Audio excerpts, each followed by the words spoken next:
There's a version of investing that most people picture when they hear the word. Someone watching stock prices on multiple screens, making rapid trades, trying to time the market.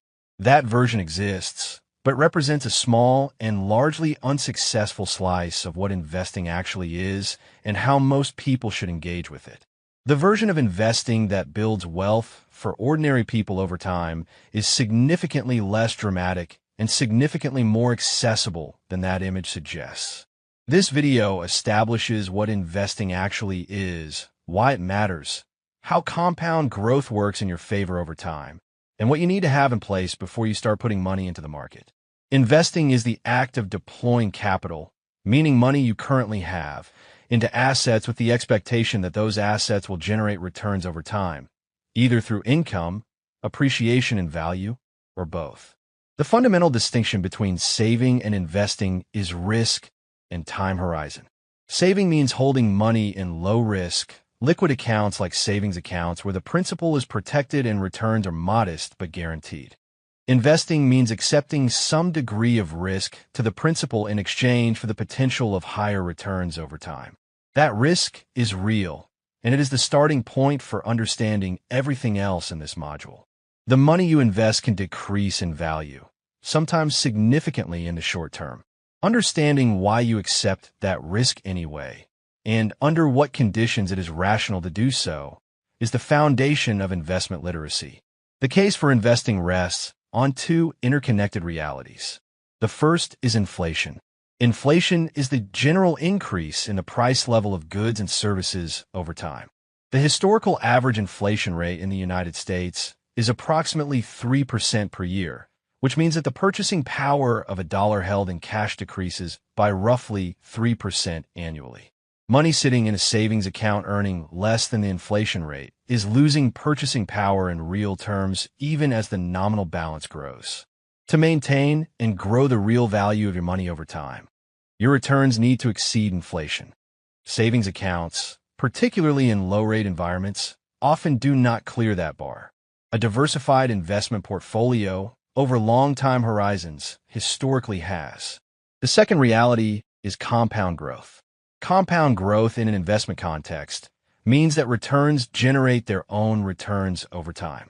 If you invest $1,000 and it grows by 8% in the first year, you have $1,080. In the second year, 8% growth applies to $1,080, not the original $1,000, producing a gain of $86.40 rather than $80. The difference seems small initially, but the effect accelerates over time. After 30 years, at 8% annual growth, that original $1,000 becomes approximately $10,063 without any additional contributions. That tenfold increase came entirely from the compounding of returns over time, not from additional investment.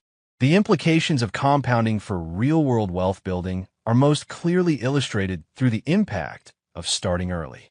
Consider two people who each invest $200 per month in a diversified portfolio, earning an average 8% annual return. Person A starts at 22 and invests until age 32, then stops contributing entirely and lets the existing balance grow until age 62. Person B starts at 32 and contributes consistently until age 62. Person A contributes for 10 years, a total of $24,000. Person B contributes for 30 years, a total of $72,000. Despite contributing 3 times as much money, Person B ends up with a smaller portfolio at 62 than Person A, because Person A had an additional 10 years of compounding from the beginning. This is not a trick of arithmetic. It is the fundamental logic of compounding, and it is why time in the market is the single most important variable available to most investors. Before putting any money into investments, there are 2 financial prerequisites that should be in place. The first is a fully funded emergency fund. Investing money you might need in the near term exposes you to sequence risk, meaning the risk that you'll be forced to sell investments at a loss to cover an emergency because you have no other liquid reserves. The market does not time its downturns for your convenience. Having 3 to 6 months of living expenses in a liquid savings account before you begin investing ensures that your investment portfolio can be left alone to recover from downturns without being liquidated under pressure. The second prerequisite is the elimination of high-interest debt. Paying down a credit card balance at 22% interest is a guaranteed return of 22% on every dollar applied to that balance.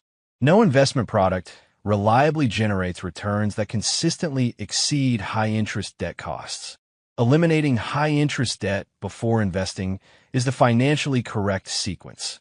Once those prerequisites are met, the next question is where to invest. This question will be covered in depth across the subsequent videos in this module, but a brief orientation is useful here. The primary investment vehicles most people use are brokerage accounts, which hold investments in taxable accounts, and tax-advantaged retirement accounts, including 401k plans offered by employers and individual retirement accounts, commonly called IRAs, which individuals open independently. Tax-advantaged accounts should generally be prioritized over taxable brokerage account for long-term investing because the tax benefits compound alongside the investment returns. The specific mechanics of retirement accounts are covered in a later video. Within investment accounts, the primary asset classes are stocks, bonds, and cash equivalents, with real estate representing a significant alternative category that is accessible either directly or through real estate investment trusts, commonly called REITs, within a brokerage account. Stocks represent ownership stakes in companies and have historically produced the highest long-term returns among the major asset classes, along with the highest short-term volatility. Bonds are debt instruments issued by governments or corporations, offering lower returns than stocks, but with more stability and predictable income. A diversified portfolio typically holds a combination of stocks and bonds, with the allocation between them adjusted based on the investor's time horizon and risk tolerance. These asset classes will be covered in detail in the next video. Risk tolerance is a concept that requires honest self-assessment rather than theoretical preference. Most people, when asked in the abstract, indicate higher risk tolerance than they actually exhibit when their portfolio drops 20 or 30% in a market downturn. Risk tolerance is not just about what you can afford to lose in a purely mathematical sense. It is about what you can psychologically handle without making reactive decisions that lock in losses. An investor who sells everything during a market correction because the volatility is intolerable has effectively accepted all of the downside of the investment while cutting off their participation in the recovery. Understanding your genuine risk tolerance, not your aspirational one, is important for building a portfolio you will actually stay invested in through difficult markets. Time horizon is the other primary variable that should shape investment decisions. Time horizon refers to the length of time before you expect to need the money you are investing. For retirement savings that you will not access for 30 years, you can tolerate significant short-term volatility because you have decades for the portfolio to recover from any downturn before you need to draw on it. For money you will need in 5 years for a home purchase, exposure to the full volatility of a stock-heavy portfolio is not appropriate because a market downturn year 4 could leave your portfolio significantly below where you need it to be when it is time to spend the money. The general principle is that longer time horizons support higher allocations to growth-oriented assets like stocks, while shorter time horizons call for more conservative, stable allocations. A common misconception about investing is that it requires significant upfront capital. Many brokerage accounts today have no minimum investment requirement, and fractional shares allow you to invest in high-priced stocks or funds with as little as $1. The barrier to starting is lower than it has ever been. What matters is not the initial amount, but the consistency of contributions over time.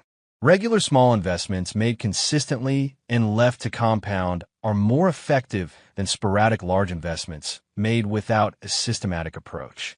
Another common misconception is that successful investing requires active management, constant monitoring, and frequent decisions. The evidence from decades of market research points strongly in the opposite direction. The majority of actively managed funds meaning funds run by professional portfolio managers who select individual securities and time trades, underperform their benchmark indexes over long periods after accounting for fees. The investor who invests in a low-cost index fund and leaves it alone for decades consistently outperforms the majority of active investors, including professionals. This finding is counterintuitive but robust, and it forms the basis of the passive investing approach that will be covered in detail in the video on index funds. The purpose of this introductory video is to establish the framework within which all of the subsequent investing videos operate. Investing is the mechanism by which your money works for you over time, rather than simply sitting still while inflation erodes its purchasing power. It requires accepting volatility in exchange for long-term growth, having the prerequisites in place so you do not need to liquidate during downturns, understanding your time horizon and risk tolerance so you build a portfolio you will stay invested in, and starting as early as possible so that compound growth has the maximum amount of time to operate. Everything else in this module fills in the details of that framework.